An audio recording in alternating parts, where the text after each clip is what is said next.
योगी की हुंकार, बजरंगबली करेंगे तालिबानियों का उपचार। संपदा पर कोई कब्जा करने का तो साहस नहीं कर सकता है, अगर करेगा तो पीछे से बुलडोजर उसको मौन करके। योगी का हिंदुत्व कांग्रेस के तुष्टीकरण पर पड़ेगा भारी। बेटी को सुरक्षा है तो पूज्य संतों का सम्मान भी है। राजस्थान में योगी आदित्यनाथ क्या बदल देंगे पूरा हिसाब। राजस्थान में धमाकेदार चुनाव का आगाज हुआ है। तिजारा विधानसभा सीट पर उत्तर प्रदेश के मुख्यमंत्री योगी आदित्यनाथ की सभा हुई। इसमें योगी आदित्यनाथ ने कांग्रेस की सोच को तालिबानी सोच बताते हुए कहा कि सोच का इलाज हनुमान जी की गदा करेगी। राजस्थान में आचार संहिता लागू होने के बाद बुधवार को किसी बड़े भाजपा नेता की पहली सभा हुई। योगी आदित्यनाथ की सभा से प्रदेश की राजनीति में एक बार फिर हनुमान जी की एंट्री हो गई। यह भी एक संयोग है क्योंकि 5 साल पहले तिजारा में ही योगी आदित्यनाथ ने हनुमान जी का जिक्र किया था। उन्होंने कहा था कि हनुमान जी दलित थे।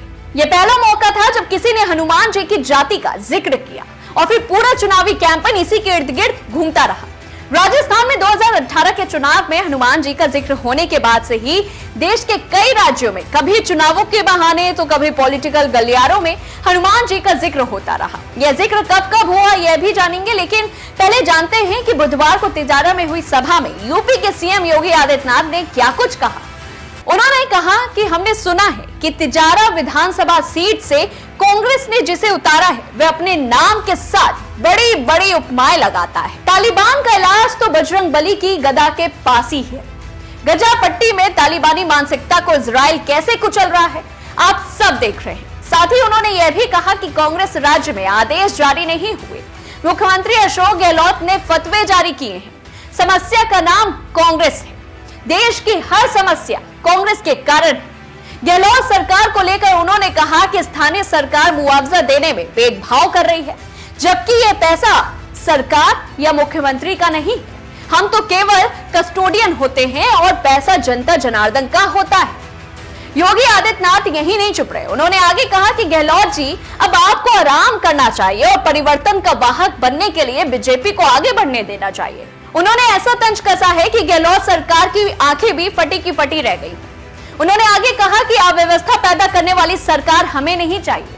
योगी ने कहा कि मैं अलवर में राम राज्य के कमल को खिलाने की मांग लेकर आया हूं। भ्रष्टाचार को प्रश्रय देने और बेटियों की सुरक्षा में असफल सरकार हमें नहीं चाहिए। उन्होंने आरोप लगाते हुए यह तक कहा कि राजस्थान का पैसा राजस्थान के ही लोगों के काम नहीं आ रहा है। एक तरफ आप गौ तस्करों का महिमा मंडन करते हैं तो वहीं दूसरी तरफ आप संतों के आश्रम पर बुलडोजर चलवाते हैं। जनसभा के दौरान उन्होंने अलवर में 300 साल पुराने शिव मंदिर को नुकसान पहुंचाने की घटना का भी जिक्र किया। यूपी के मुख्यमंत्री योगी आदित्यनाथ ने कहा कि राजस्थान की धरती हमारे लिए एक पुण्य की धरती है। अलवर से हम लोगों का नजदीक का रिश्ता है।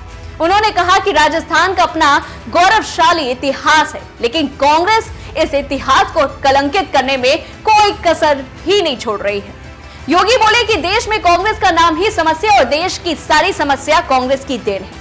योगी आदित्यनाथ बोले कि यूपी में किसी गुंडे की हिम्मत नहीं कि बेटी की तरफ देख भी ले। यूपी में बेटी की सुरक्षा है तो संतों का सम्मान भी है।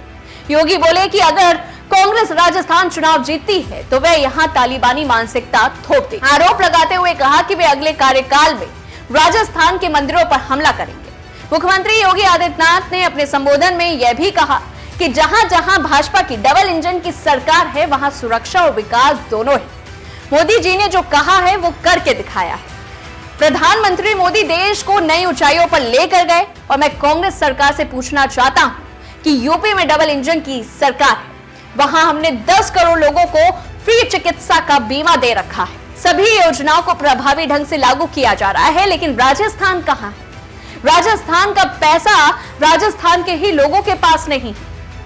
एक तरफ आप गौ तस्करों का महिमा मंडन करते हैं तो वहीं दूसरी तरफ आप संतों के आश्रम पर बुलडोजर चलवाते हैं। ये सभी प्रश्न जो कि राजस्थान में जाकर योगी आदित्यनाथ ने कांग्रेस को साधा है।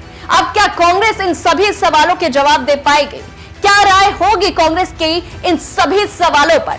क्या राजस्थान की जनता का मूड बदलेगा? इस खबर को लेकर के आपकी क्या राय है हमें कमेंट बॉक्स में जरूर बताएं और देखते रहिए न्यूज़ 1 इंडिया।